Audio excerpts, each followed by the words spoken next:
I hinted at this earlier, but they're and again, polls take them with a grain of salt. This is Especially this early, right? quite Yeah. early on. It's a national poll that also can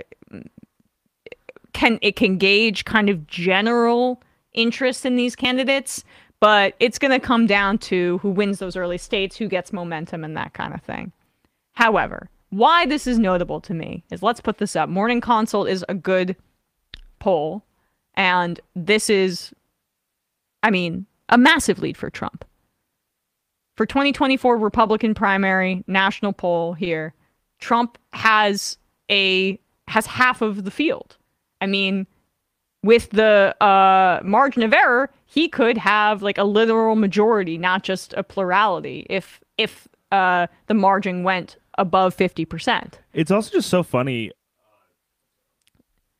No, it's okay. No, but keep that up, actually, because then we have Ron DeSantis at 30. He's the next one. But Yeah, go I was ahead, just going to Bradley. say, it's so funny because, like, beyond the 30% for DeSantis, who, of course, like, still, like we've been saying, which I still think that we both agree on, is, like, it's a mistake for him to keep doing this dance and not announce. I think.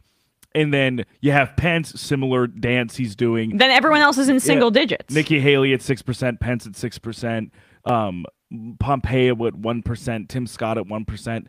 I just wonder if any of these people would look at something like this and say, maybe this strategy of just refusing to critique or cast any sort of difference or disparity between me and the guy getting 50% isn't working. Yeah. It's, well, I want to go back and archive all of those articles about how Trump has lost his grip on the Republican Party because some of his proxy candidates lost in primary races or other races in the last midterm election cycle and so on. Oh, were you born yesterday? Like, this is what we were saying this at the time, but no one is a proxy for the guy that's the head of a cult of personality. And that's it. It's there's a reason why the same fervor and the same like alacrity, almost for lack of a better word, like you said, this like fever towards one person didn't happen for a person like Carrie Lake. No. Or a person like Blake Masters or anything.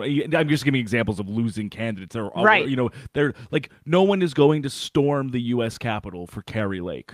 Exactly. Like no one is going to have the same reaction to Donald Trump that they would to a candidate for Senate, for the House, for governorship. Like, there's a reason why they treat him like this at the top, and it's partially because he was there. He's the leader. He was the president.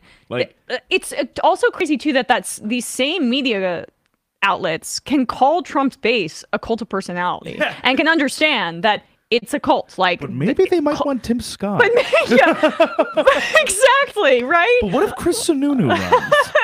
It's just, but these electoral losses for people associated with him will really hurt his perception within the cult of personality. But Nikki Haley wants competency tests for senators after 75. It's like, guys, he calls him Meatball Ron, and that's it's over. We're doing the wave. They are trying to will it into existence.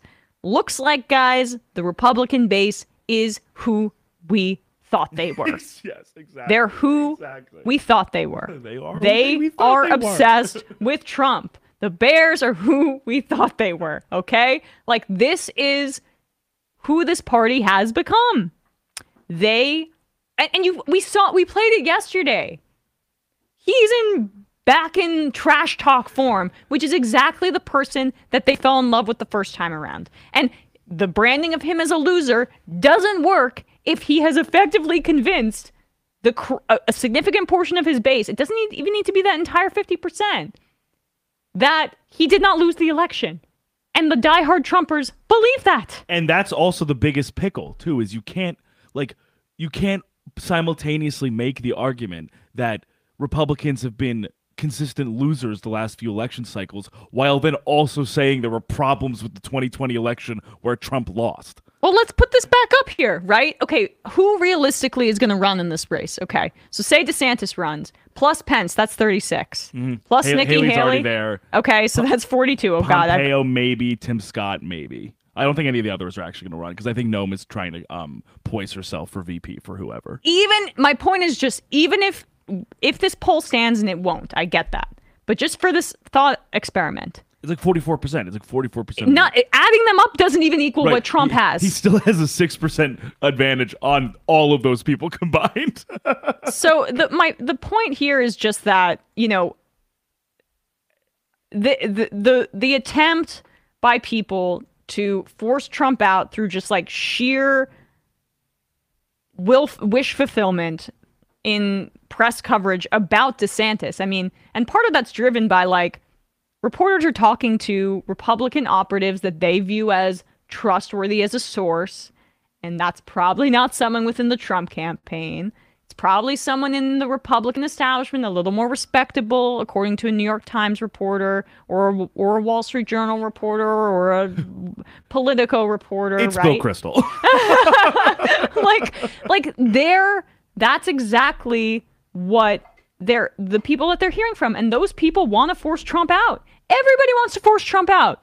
So they get their sources, and the sources are overstating it because that's what they desire.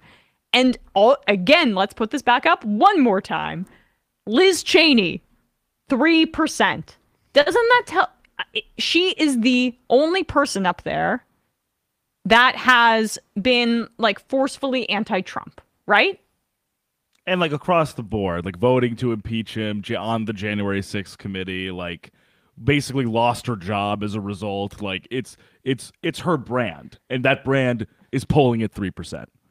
Right. That is the amount. 3% out of 100 is the appetite for the Republican base for a like more respectable Republican, as Washington conceives of it. But you're saying there's a chance that if Liz Cheney runs, people just want everyone to stop yelling. Everyone's too upset all the time. Yeah, man, it is. Meanwhile, at some rally stage in Palm Beach, meatball run, meatball run. looking while rubbing her hands together. Yes, meatball run. Oh, now I'm hungry. Yeah. But not for DeSantis. Not for DeSantis. Just for the first part. I actually had meatballs last night. Oh, they're phenomenal. Meatball Emma. Yeah. Meatball Vigeland. Frozen meatballs. Stuck them in the oven. Frozen meatball Emma. From Trader Joe's. It was beautiful. Beautiful.